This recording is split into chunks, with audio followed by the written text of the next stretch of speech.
Chapitre 15. Le mercredi d'avant Pâques, le jour. Jésus me dit: insère ici la vision de l'obole de la veuve du 19 juin 1944, corrigée comme je te l'indiquerai. Ensuite, la vision continue. 19 juin 1944. C'est seulement aujourd'hui, et avec insistance, que je vois apparaître la vision suivante.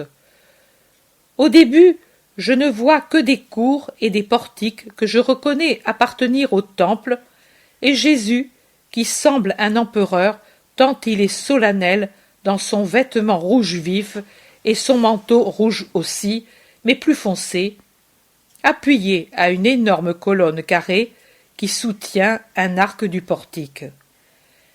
Il me regarde fixement. Je me perds à le regarder, jouissant de lui, que depuis 2 jours je ne voyais ni n'entendais. La vision se prolonge ainsi longtemps, et tant qu'elle dure ainsi, je n'écris pas, car c'est ma joie. Mais maintenant que je vois la scène s'animer, je comprends qu'il y a autre chose, et j'écris. L'endroit se remplit de gens qui vont et viennent dans tous les sens. Il y a des prêtres et des fidèles, des hommes, des femmes et des enfants. Les uns passent, d'autres s'arrêtent, écoutent les docteurs, d'autres qui mènent des agneaux ou portent des colombes se dirigent vers d'autres endroits, peut-être pour les sacrifier. Jésus reste appuyé à sa colonne, il regarde et ne parle pas. Par 2 fois même, il a été interrogé par les apôtres et il a fait signe que non, mais il n'a pas parlé. Il observe avec beaucoup d'attention, et d'après son expression, il semble juger ce qu'il regarde. Son regard et tout son visage me rappellent l'aspect que je lui ai vu dans la vision du paradis quand il jugeait les âmes dans le jugement particulier. Maintenant, naturellement, c'est Jésus. Homme, là-haut, c'était Jésus glorieux, et donc encore plus imposant. Mais les changements d'expression du visage, qui observe fixement, sont les mêmes. Il est sérieux, scrutateur, mais si parfois il est d'une sévérité à faire trembler le plus effronté, parfois aussi il est si doux, d'une tristesse souriante que son regard paraît une caresse. Il semble ne rien entendre, mais il doit tout écouter.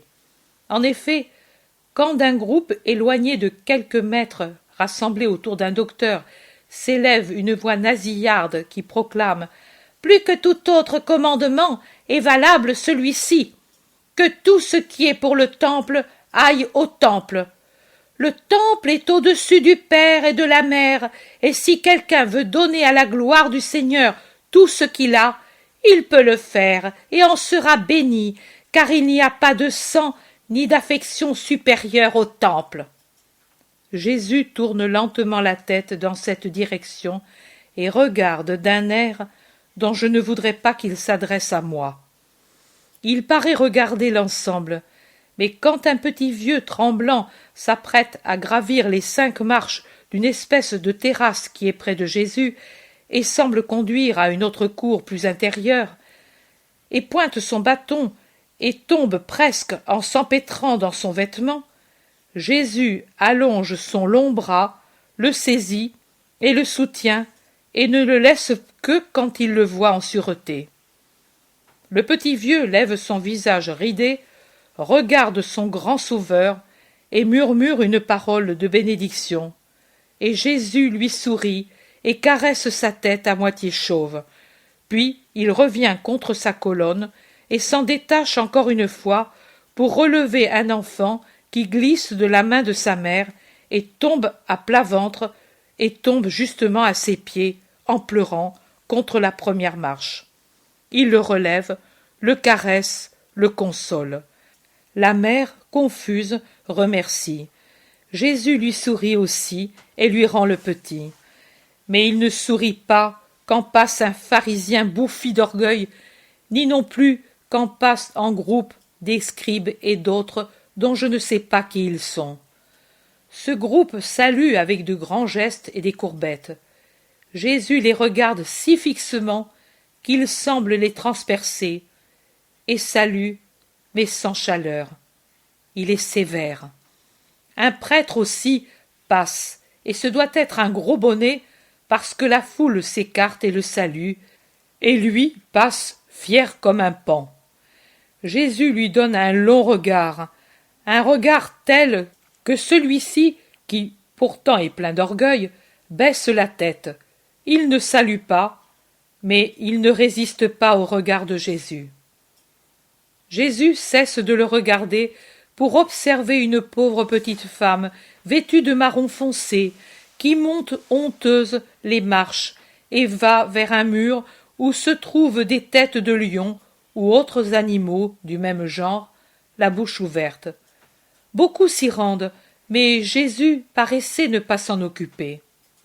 Maintenant, au contraire, il suit la démarche de la petite femme.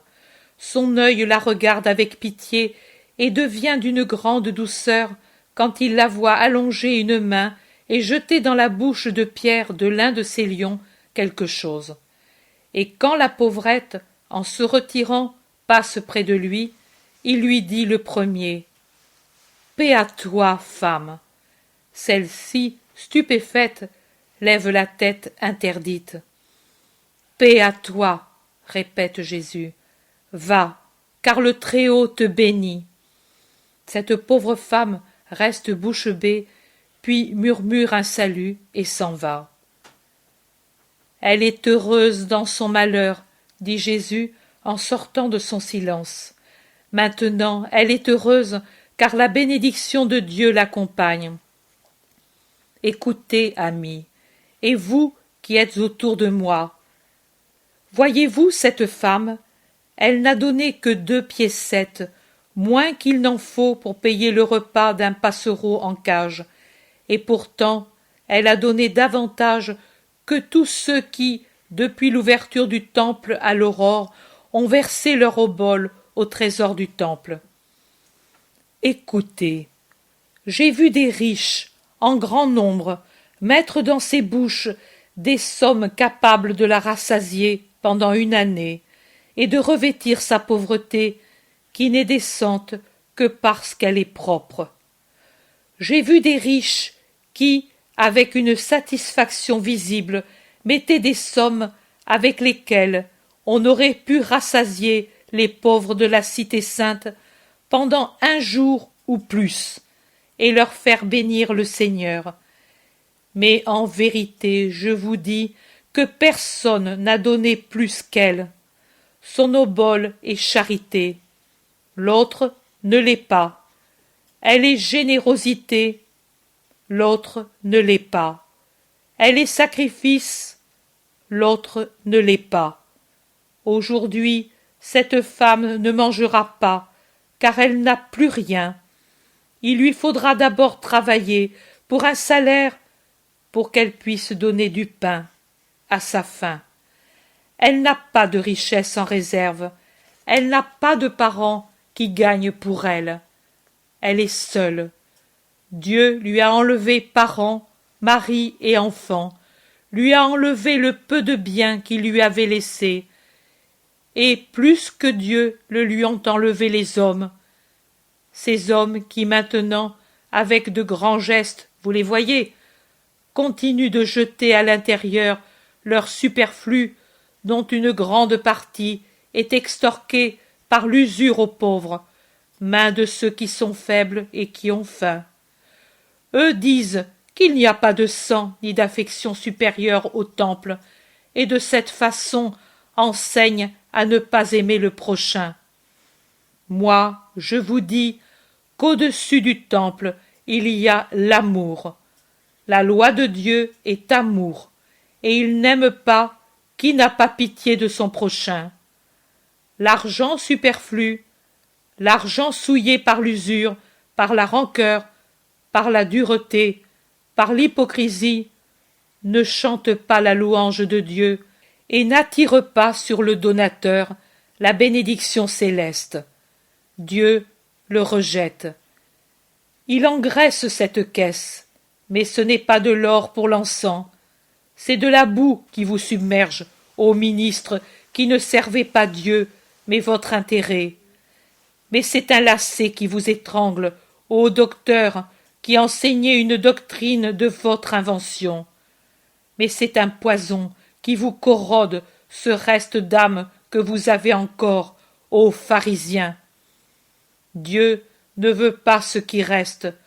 Ne soyez pas des Caïns. Dieu ne veut pas ce qui est le fruit de la dureté. Dieu ne veut pas celui qui, élevant une voix plaintive, dit « Je devais rassasier un affamé, mais on m'a refusé pour étaler leur faste là-dedans. Je devais aider un vieux père, une mère chancelante, et on m'a refusé parce que cette aide n'aurait pas été connue du monde, et je dois raisonner ma sonnerie pour que le monde voie le donateur.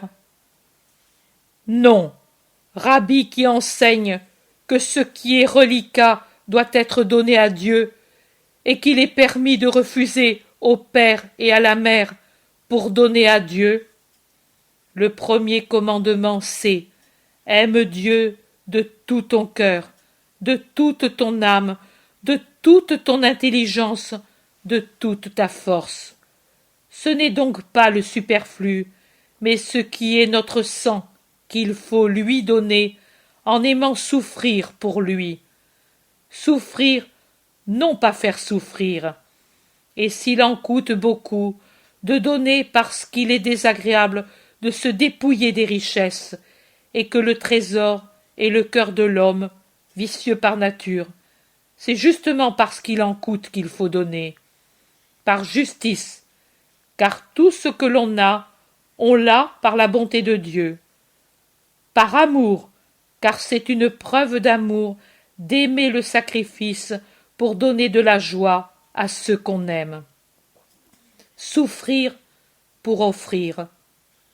Mais souffrir, non pas faire souffrir, je le répète, car le second commandement dit « Aime ton prochain comme toi-même » et la loi précise qu'après Dieu, les parents sont le prochain à qui l'on a l'obligation de donner honneur et aide. Je vous dis donc, en vérité, que cette pauvre femme a compris la loi mieux que les sages, et qu'elle est justifiée plus que tout autre, et bénie, puisque dans sa pauvreté, elle a tout donné à Dieu, alors que vous donnez le superflu, et le donnez pour grandir dans l'estime des hommes. Je sais que vous me haïssez parce que je parle ainsi, mais tant que cette bouche pourra parler, elle parlera de cette façon. Vous joignez votre haine pour moi au mépris pour la pauvresse que je loue, mais ne croyez pas faire de ces deux pierres un double piédestal pour votre orgueil. Ce sera la meule qui vous broiera. Allons, laissons les vipères se mordre pour augmenter leur venin. Que celui qui est pur, bon, humble, contrit, et qui veut connaître le vrai visage de Dieu, me suive. Jésus dit, « Et toi, à qui rien ne reste, puisque tu m'as tout donné, donne-moi ces 2 dernières piécettes. Devant tant que tu m'as donné, elles sembleront pour les étrangers un rien, mais pour toi, qui n'as plus qu'elles, elles sont tout. Mets-les dans la main de ton Seigneur, et ne pleure pas, ou du moins, ne pleure pas seul. Pleure avec moi, qui suis le seul qui puisse te comprendre, et qui te comprend sans la brume d'humanité qui est toujours un voile intéressé pour la vérité. »